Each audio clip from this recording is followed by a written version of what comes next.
Hello viewers, আসসালামু আলাইকুম। আপনারা দেখছেন অলবিডি টেক।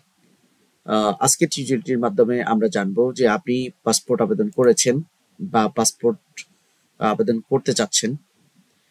অনেক সময় আপনাদের মোবাইলে মেসেজ যায় না, পাসপোর্ট ডেলিভারি হয়ে গিয়েছে অথবা পাসপোর্ট রেডি ফর ইস্যুয়েন্স, কখন কি হচ্ছে ও কোন স্ট্যাটাস আসতেছে, আপনার মোবাইলে মেসেজ আসতেছে না।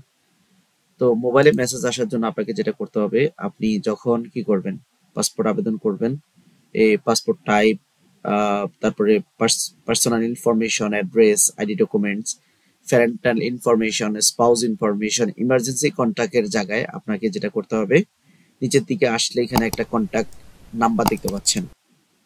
এখানে আপনাকে অবশ্যই একটা নাম্বার উঠেয়া এখানে আপনি send SMS application status information also to this phone number বা মোবাইল নাম্বার অনলি, এটাতে যখন আপনি ক্লিক করে দিবেন তখনই আপনার মোবাইলে পাসপোর্ট সংক্রান্ত যত আপডেট আছে সেগুলো আসবে।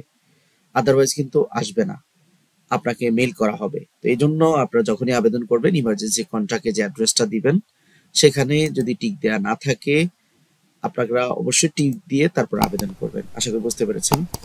পাসপোর্ট রিলেটেড অসংখ্য ভিডিও আছে আমার, আপনি চাইলে প্লেলিস্টে গিয়ে চেক করতে পারেন। Voter ID, visa processing, man for related video পেতে, পুলিশ ক্লিয়ারেন্সের ভিডিও পেতে চ্যানেলের সাথে থাকবেন।